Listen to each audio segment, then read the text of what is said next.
Je vous ai donc déjà expliqué comment vous pouvez utiliser ce que vous avez déjà, l'optimiser pour faire davantage de ventes hors ligne. Maintenant, j'aimerais vous décrire quelques grands principes qui sont essentiels avant de vous décrire de nouveaux moyens à ajouter à votre arsenal. Donc, tout à l'heure, je vais vous montrer des moyens que vous pouvez ajouter dans votre marketing et je ne souhaite pas que vous considériez tout ce carquois que je vais vous donner avec plein de flèches à ajouter à votre arc. Je ne souhaite pas que vous fassiez les choses au hasard et donc je voudrais vous évoquer ce que j'appelle les grands principes pour votre marketing en ligne, des principes que vous devez appliquer systématiquement, quel que soit votre canal de communication avec le prospect. Alors le premier principe, je vous en ai déjà parlé, je vous ai même repris cet exemple à chaque fois que je vous ai parlé d'optimiser une de vos ressources existantes. Ce premier principe, c'est de toujours captiver le prospect. Et si vous êtes familier avec cette terminologie que j'utilise dans mes formations, captiver le prospect, ça veut dire toujours récupérer ses coordonnées quand il est pour la première fois en contact avec vous. Autrement dit, que vous soyez en train de conclure la vente ou que le client soit encore indécis, vous devez toujours, à un moment donné dans votre processus de vente, récupérer ses coordonnées. Ça veut dire que dans votre conversation téléphonique, au lieu de simplement répondre au téléphone quand quelqu'un appelle chez vous, vous devriez avoir un script et ce script doit vous amener à prendre le numéro de téléphone ou l'adresse email au minimum de ce prospect avant qu'il ait eu l'occasion de raccrocher. Ça veut dire aussi sur votre site internet, toujours prendre les coordonnées. Quand quelqu'un achète chez vous, toujours prendre les coordonnées. Voilà. Vous avez compris, ce concept est essentiel parce que c'est comme ça que vous allez construire une audience. Et une audience, c'est-à-dire des gens que vous pouvez contacter à volonté, c'est une des ressources les plus solides pour la pérennité de votre entreprise. Une entreprise qui n'a pas d'audience, c'est une entreprise qui est à la merci du vent. Du jour au lendemain, vos clients peuvent se retrouver à préférer aller ailleurs. Enfin, vos prospects, pardon, les gens qui marchaient dans la rue et qui passaient devant votre magasin peuvent passer dans une autre rue parce que votre rue soudain est à sens unique ou alors devient une rue piétonne ou n'est plus une rue piétonne. Bref, quelque chose qui est hors de votre portée change et votre trafic disparaît du jour au lendemain. Si vous avez une audience, si vous avez une mailing list, si vous avez une liste d'adresses postales, si vous avez une liste de numéros de téléphone, vous avez votre chance de survivre, vous avez votre chance de continuer à croître. Si vous n'en avez pas, si vous n'avez pas d'audience, vous êtes fichu, vous pouvez tout de suite mettre la clé sur la porte. Donc, premier concept essentiel, toujours captiver un prospect avec qui on entre en contact. Deuxième concept, j'aimerais venir sur quelques conseils maintenant concernant votre capacité à vendre, puisque qui dit vente sans Internet dit bien souvent vente au téléphone, en direct avec le client ou vente en face à face avec le client. Alors, j'ai ma petite expérience sur le sujet. Je n'ai pas des dizaines et des dizaines d'années ou des milliers d'occasions d'avoir pu vendre en direct, mais j'ai eu quand même l'occasion de faire des ventes de plusieurs dizaines de milliers d'euros en négociation au téléphone, de faire des ventes avec des particuliers de plusieurs milliers d'euros au téléphone ou en face à face et de régulièrement interagir en direct avec des clients pour leur vendre des produits et services. Et donc, c'est ce que je vais vous évoquer maintenant, comment vous pouvez améliorer votre processus de vente. On va donc parler d'un processus que j'appelle former pour vendre, mais qui pourrait se résumer en disant la vente consultative. Autrement dit, le concept est le suivant. Au lieu de frapper sur le client avec un marteau pour lui faire entrer dans la tête que votre produit, c'est ce qu'il lui faut, au lieu de faire ça, vous allez discuter avec le client, écouter ce qu'il vous dit et intelligemment amener le client à se convaincre tout seul que ce dont il a besoin, c'est votre produit ou votre service. Donc cette vente consultative, vous pouvez la pratiquer aussi bien au téléphone qu'en face à face. Qu'est-ce qui est intéressant dans la vente consultative? Avec le principe que je vais vous expliquer, vous allez pouvoir mettre une valeur sur la session que vous faites avec votre client. Et je vais vous expliquer ce que ça veut dire. Ça veut dire que maintenant, et je vais prendre l'exemple des membres de Séduire le client, Monique, qui a une activité de formation en management. Monique, c'est très simple. Si vous êtes au téléphone avec elle, grosso modo, vous avez une très forte chance de finir par devenir client. Et pourquoi? Parce qu'elle vous aide par vous-même à découvrir quelles sont les failles dans votre processus de management de vos employés et combien ça vous coûte dans votre entreprise. Autrement dit, même si vous ne décidez pas à la fin d'acheter ce qu'elle a à vendre, c'est-à-dire d'inscrire vos équipes à ces formations, même si vous ne décidez pas de le faire, vous avez retiré une énorme valeur ajoutée de ce coup de fil téléphonique ou de cette rencontre. Cette valeur ajoutée, c'est ce que j'appelle la fameuse valeur de cette session que vous pouvez vendre au client. Autrement dit, vous savez que quand vous avez une conversation de 30 minutes, ou 15 minutes, ou 45 minutes, ça dépend des cas, de votre produit, de votre façon de vendre, vous savez que quand vous avez cette communication avec le prospect, vous lui apportez quelque chose. Et donc, vous pouvez, sur votre site internet, sur vos cartes, sur ce que vous glissez avec votre produit, vous pouvez offrir autant de sessions que vous voulez à des nouveaux clients, parce que vous savez qu'il y a des nouveaux clients, donc offrir les sessions gratuitement, parce que vous savez qu'après cette consultation, ils vont décider d'acheter le produit ou service que vous avez à vendre.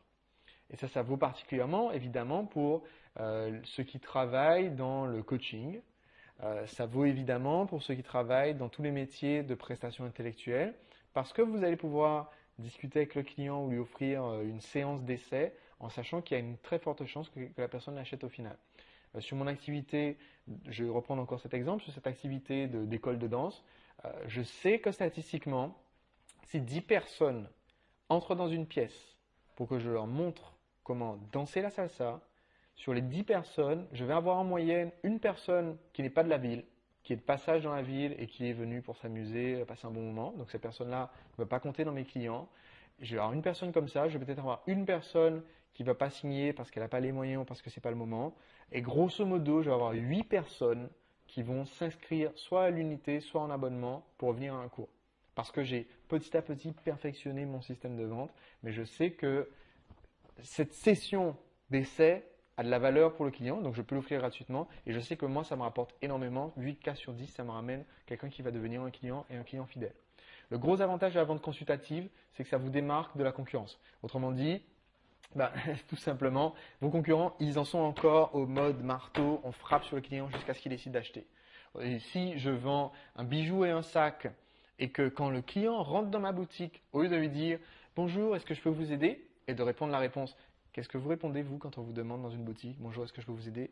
Vous répondez en général « Non merci, je regarde seulement. » Pourquoi est-ce que vous répondez ça? Parce que les concurrents, ce qu'ils font, c'est « Bonjour, je peux vous aider ?» Si vous avez le malheur de répondre oui, vous tombez sur un vendeur qui va vous balader dans toute la boutique, ça va être pénible, il va vous faire voir ça ne vous convient pas, c'est pas intéressant.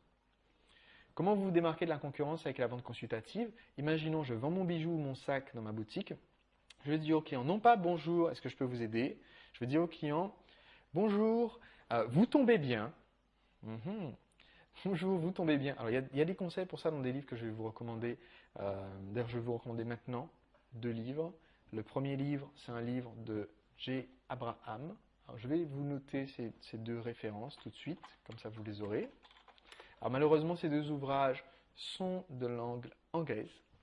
Le premier est de J. Abraham et s'intitule How to get everything you can from all you've got. Autrement dit, comment tirer tout ce que vous pouvez de tout ce que vous avez.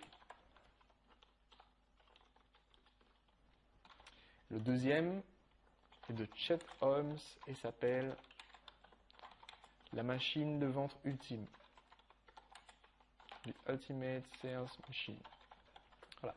Dans ces 2 livres, vous trouverez des conseils supplémentaires par rapport à une vente consultative si vous êtes anglophone. Sinon, je vais vous donner le concept essentiel. Dans un instant, je vais vous expliquer un peu le principe.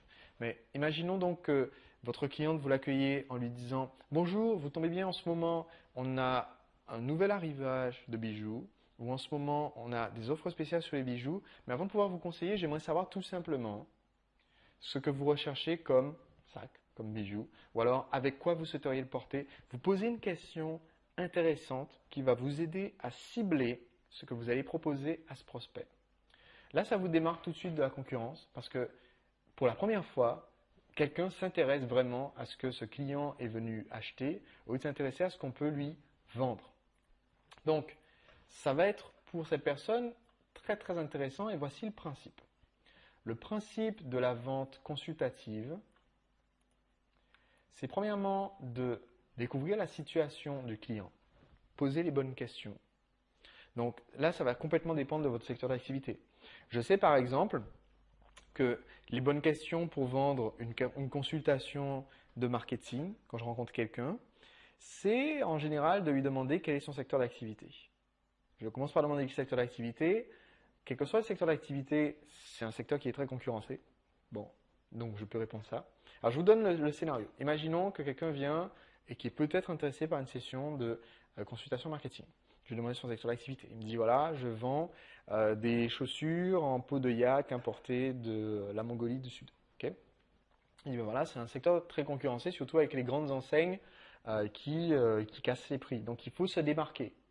Jusque-là, mon client est obligé d'être d'accord avec moi. Tout ça, c'est logique. Je vais lui dire voilà, pour vous démarquer, il vous faut une stratégie marketing solide. Est-ce que vous avez un plan marketing? Et là, le client, je le tiens. Pourquoi? Parce que le client, à ce stade, il n'a pas de plan marketing. S'il n'a pas suivi ses yeux client, il n'a pas de plan marketing. Donc 99,9% des cas. Et ensuite, je peux commencer en démarrant avec les faits frappants. Les faits frappants, ce sont les chiffres, les informations, les preuves scientifiques qui vous permettent vraiment d'utiliser des arguments massus dans votre processus qui font comprendre aux prospects que la situation a changé sur le marché ou que la situation s'est aggravée pour lui ou que enfin il y a une solution plus pratique, plus efficace, plus simple, plus légère à son problème actuel que ce qu'il utilise déjà.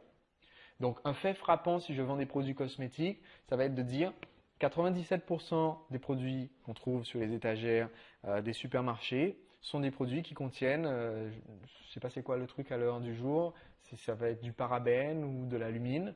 Et je vais expliquer en 2 mots au client ce que ça fait le parabène ou l'alumine. Croyez-moi, il n'aura plus envie de racheter ces produits-là. Donc voilà, je tiens mon client. Je démarre avec les faits frappants, avec des chiffres concrets, des vrais chiffres, des résultats d'études. Imaginons que je vende des vêtements, je vends des cravates pour hommes. Qu'est-ce qui se passe à votre avis si je vends un homme qui visiblement essaie de prendre soin de lui et que je lui révèle le résultat de cette étude, une vraie étude qui existe réellement, qui a été faite il y a quelques années aux États-Unis et qui montre que je ne dise pas de bêtises, c'est ça, 87% des femmes indiquent que la chose la plus sexy qu'un homme puisse faire, c'est de mieux s'habiller. Tout de suite, mon client, je le tiens. Si c'est un homme célibataire qui veut plaire davantage, mon client, je le tiens. Surtout si mon produit ou service représente l'homme mieux habillé. Donc, je peux ensuite, une fois que j'ai posé les bonnes questions et que je vais toucher avec l'effet frappant, proposer la bonne solution. Si vous savez faire ça, et si votre équipe de vente sait faire ça, vous êtes complètement différent de la concurrence. Et vous avez un client qui vous considère vraiment comme quelqu'un d'éclairé, quelqu'un d'intelligent, quelqu'un d'expert sur son sujet, qui va pouvoir l'aider à résoudre son problème ou atteindre son objectif. Voilà. C'est un concept essentiel que je veux vous rappeler, c'est un des principes essentiels pour votre marketing hors ligne. Vous devez faire en sorte que votre vente soit la plus consultative possible.